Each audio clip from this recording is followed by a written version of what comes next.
Bismillah, alhamdulillah, wassalatu wassalamu ala rasulillah wa ala alihi wa ashabihi ajma'in wa man tabi'ahum bi ihsanin ila yaumiddin.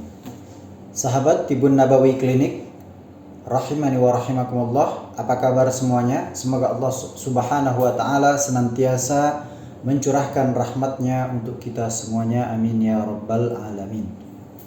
Nah, sahabat Tibun Nabawi, ya di antara Tibun Nabawi adalah berbekam. Ya, dan Nabi SAW di dalam banyak hadis disebutkan bahwasanya Nabi menyebutkan ya bahwasanya berbekam adalah termasuk sebaik-baik pengobatan. Ya. Dan apakah itu berbekam? Bekam ya yang bahasa Arabnya adalah al-hijamah. Ya, bekam bahasa Arabnya adalah al-hijamah. Al-hijamah ya kata kerjanya adalah hajama yahjumu, berarti maknanya adalah massa yamassu ya, yang artinya dalam bahasa Indonesia adalah menyedot. Ya, jadi menyedot dengan suatu alat yang bisa digunakan untuk menyedot kulit, inilah namanya berbekam.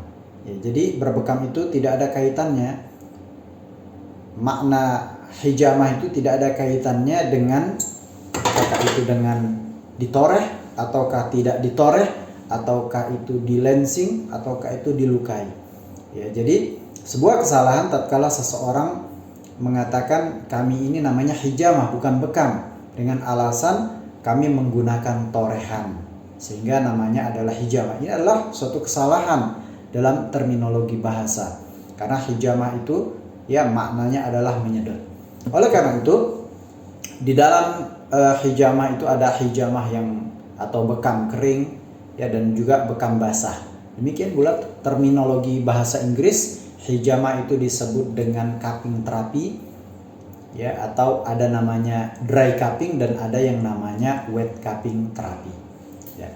Jadi dan di literatur ya, di banyak literatur disebutkan bahwasanya bekam itu atau hijama atau cupping terapi adalah suatu terapi yang menggunakan metode yang disebut dengan SPS. SPS bermakna suction ya, pengekopan, kemudian P perlukaan ya, atau pelensingan, kita katakan perlukaan, kemudian di suction lagi, di cupping lagi dia. Atau ada juga yang menyebutkan dengan 3S atau S3 atau 3S yang bermakna yang pertama adalah suction, yang kedua adalah scarify ya, scarifies ya, yaitu perlukaan, dan yang ketiga adalah suction kembali. Nah, inilah makna daripada hijamah. Jadi untuk pertama kali ya, seorang pasien ketika dia dilakukan hijamah atau bekam ya, dia dilakukan penyedotan di kulitnya ya, di kulit punggung.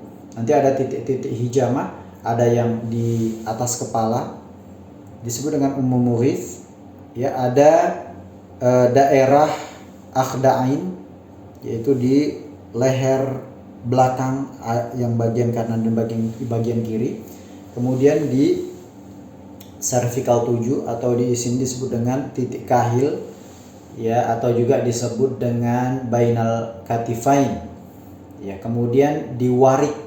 Warik itu adalah titik pinggul ya, titik pinggul. Jadi bukan pinggang ya, bukan daerah lumbal, tapi daerah tulang ya, daerah tulang pinggul ya, di bagian belakang. Ini disebut dengan titik warik. Dan juga di area kaki ya, di area kaki. Kaki itu batasannya adalah dari mata kaki, dari ya pergelangan kaki atau mata kaki ke bawah, itulah yang disebut dengan kaki ya. Ketika pertama kali pasien tersebut di kop ya, dibekam di kop kering ya, kemudian ditunggu selama maksimal itu 5 menit, sekitar 2-3 menit atau maksimal 5 menit, kemudian kop akan dibuka, kemudian dilakukan perlukaan dengan jarum ataupun dengan pisau bedah yang kalau pasien biasanya meminta dengan torehan, maka pembekam akan menorehnya dengan pisau bedah. Ya, pisaunya kecil segini ya.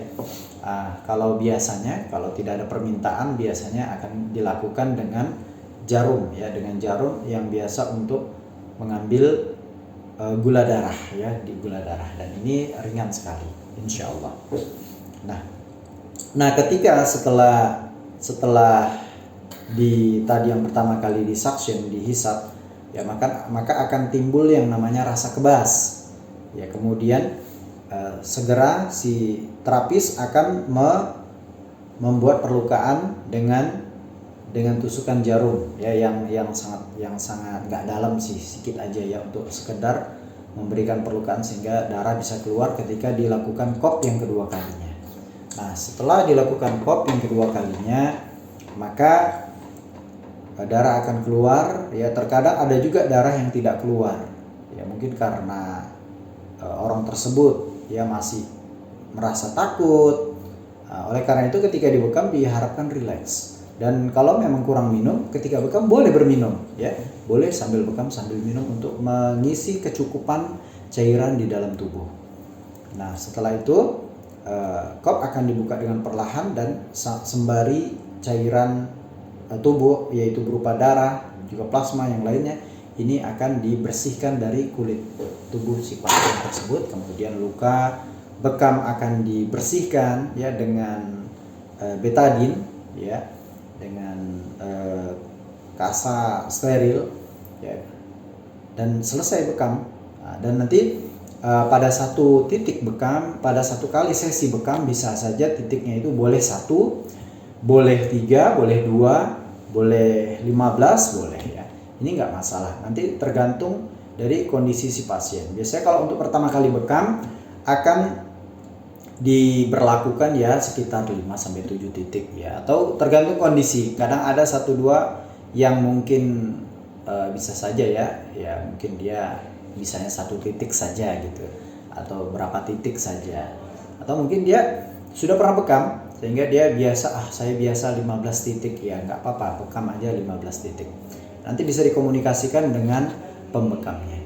Nah demikian sekilas tentang apa itu bekam secara bahasa dan bagaimana pelaksanaannya secara singkat ya. Semoga ini bisa memberikan pencerahan kepada kita dan semoga bermanfaat. Wassalamualaikum warahmatullahi wabarakatuh.